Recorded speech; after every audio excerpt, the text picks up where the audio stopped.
Le gouvernement russe a annoncé ce matin un changement radical de sa politique monétaire. La monnaie russe, le rouble, va flotter, selon l'expression financière, indiquant en gros que son équivalent en dollars peut varier.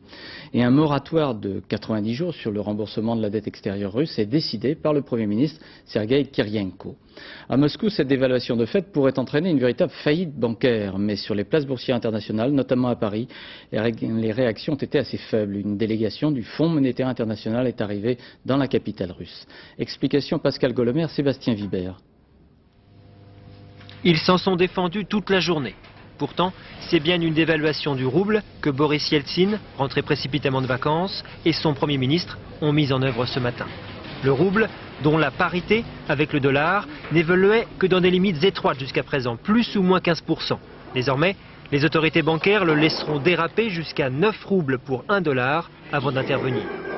Une dévaluation de fait devenue indispensable, car la Banque centrale dépensait des fortunes pour soutenir cette monnaie dont les investisseurs voulaient se débarrasser. Du coup, la dette se creusait encore un peu plus. À la Douma, le Parlement russe, les députés de l'opposition condamnent cette mesure d'urgence. Cela touchera d'abord les gens les plus pauvres.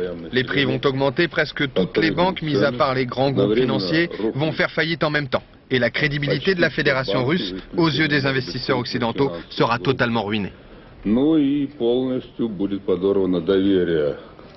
C'est vrai, les produits importés vont être beaucoup plus chers et le consommateur va donc perdre du pouvoir d'achat.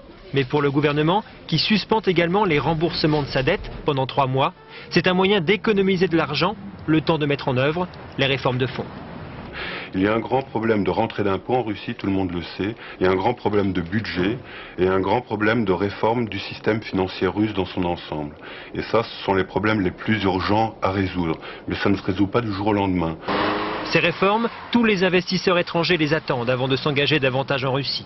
Quant à récupérer les milliards de dollars déjà prêtés, la plupart des banques, les banques allemandes notamment, ont préféré prévoir dans leur compte un non-remboursement. C'est plus prudent.